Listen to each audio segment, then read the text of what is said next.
Et un homme, dans sa nature, a toujours le choix. Le choix de faire ou de ne pas faire. Le choix de bien faire ou de mal faire. Le choix de vendre ou de ne pas vendre. Je reste sur ça, sur cela, le libre arbitre. Et quelqu'un vous dit ceci, Valère, je ne vous coupe pas. Bonjour, le plateau concernant les privatisations, Valère Blessala semble dire qu'on ne peut vendre que ce qui se porte bien. Les bailleurs de fonds ne viennent pas acheter ce qui est mort. Que Valère ne soit pas naïf, il doit savoir que c'est sur des pressions que ces sociétés partaient. Le cas de Régie nationale des chemins de fer, le cas de Sonel, ces privatisations nous ont été imposées par les bailleurs de fonds. Après l'entourloupe de ceux qui étaient chargés de vendre n'a fait qu'empirer les choses. Touré de doigts là. Aucune imposition. Je pars donc pour ceux qui veulent qu'on revienne peut-être sur la logique de l'aide publique au développement. Les États africains ont leurs indépendances aux années 60. La Banque mondiale, qui était Bird, devient effectivement Banque mondiale en fait. Elle est née Bird, elle est devenue dans le sobriquet Banque mondiale. Ils revoient leur structure de financement et les adaptent justement aux États malades pour se dire qu'en fait ce sont les États malades qui vont les aider à faire du fruit pour les gros actionnaires en fait qui sont les États qui ont gagné la Seconde Guerre mondiale et qui sont constitutifs justement des exécutifs de ces banques. Faisons très attention. Les États-Unis en premier, tous ceux qui sont dans le Conseil de sécurité, et vous vous imaginez les Majors, Norvège et compagnie. Alors, on a les indépendances. Nous avons besoin d'argent, du moins tous les pays pauvres nouvellement indépendants. On emprunte. Et ils nous donnent de l'argent à flot. Il n'y a même pas de règles pour emprunter. 1973, premier choc pétrolier. Et nous savons ce qui se passe. Les Arabes, ils disent, bon voilà, on organise toute l'affaire avec l'OPEP. Le pétrole, ça ne sera plus comme ça. Voilà comment ça va transiter. Ils ont des difficultés. Choc pétrolier en France, on sait ce qui est arrivé de ce côté, aux États-Unis. Et ils se disent, mais il y a des gens qui nous demandent l'argent tous les jours, ces pays pauvres-là. Il faut effectivement qu'on commence à fermer les trous des prêts, parce que nous, on a des difficultés. Prochain choc pétrolier, 77. On le sait très bien ce qui est arrivé. 80, les plans d'ajustement commencent donc à voir le jour. Mais Aïdjo a été malin. Lui, il avait contrôlé l'économie camerounaise. Quand vous regardez tous les chiffres, les voyants, ils sont ouverts. Aïdjo ne s'est pas endetté à volo. D'ailleurs, il avait créé ces grands fleurons-là qui lui permettaient de stabiliser l'économie camerounaise. Et il gérait, et là je suis d'accord avec René Bandakani, sur la qualité du personnel qui portait à la tête des fleurons. Puisqu'on parle des fleurons aujourd'hui. Et même des ministères. Quand vous regardiez les gens qui cooptaient comme ministres, c'était des gens vraiment qui avaient un parcours, une certaine intégrité. Parce que c'était ça le plus important. Et la sanction suivait. Les anecdotes sont il y a une multitude d'anecdotes dessus. Vous preniez de l'argent et il se retrouvait devant votre case, comme on fait avec celui qui avait la banque, c'est bien quelque chose comme ça. Il construit une grande maison, il s'est retrouvé là avec son gars du coup, il a dit, bon voilà, c'est la maison, sachez que votre maison, on la rétrocède à l'État. Parce qu'on ne sait pas où vous avez pris votre argent. Vous voyez, la sanction suivait. Alors l'homme est arrivé, le deuxième, bon d'accord, il est le deuxième, il n'y a jamais eu de troisième. Moi je dis encore le second même, on ne sait même pas s'il y aura un troisième. La malgestion. On ne nous a pas obligés. Parce que c'est parce que justement, nous avons mal géré. Qu'on nous a obligés.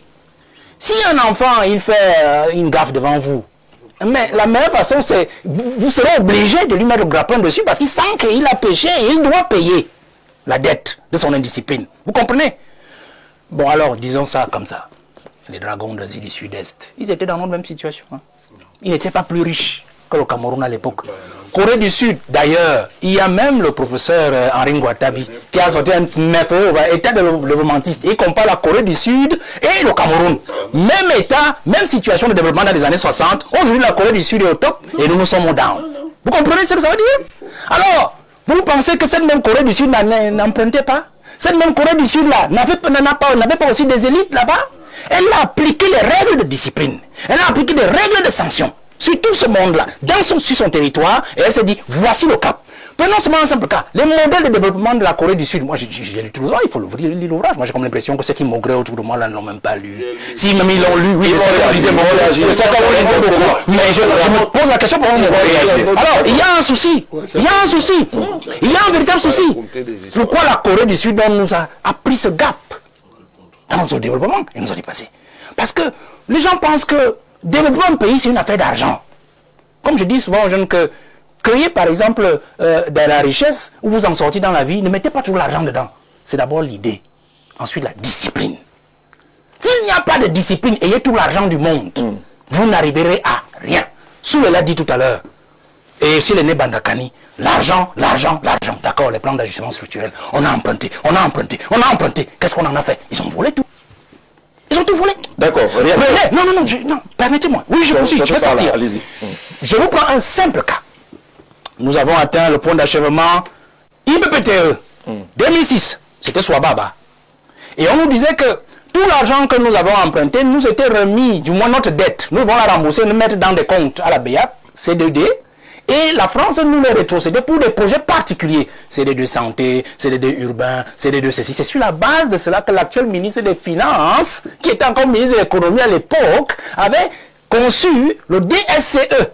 Document de stratégie pour la croissance et l'emploi, qui était en fait une adaptation camerounaise du DSRP, document de stratégie pour la réduction de la pauvreté, qui existait déjà depuis 2003. Avec tout ce que vous pouvez imaginer, horizon 2020, SND 30, 2035, avec tous les projets, usine à manioc, usine à tracteur dans la brousse, jamais créé. Usine à manioc, même on a dit que l'argent est sorti, on n'a jamais rien construit, l'argent a disparu, on veut encore de l'argent pour relancer, ainsi de suite, plus cher encore même que ce qui était prévu pour la création de l'entreprise. Bref, ce que je voulais dire c'est quoi? Des milliers de milliards dans le cadre de la rétrocession des fonds PPTE, aujourd'hui, bouffés. S'ils avaient donc bien géré cet argent, est-ce qu'on en serait là? D'accord. Je sors. Yaoundé Douala aujourd'hui, un projet de 10 ans, 15 ans, l'autoroute. C'est une affaire de quoi? C'est une affaire d'argent? Non. C'est une affaire de malgestion, d'indiscipline politique.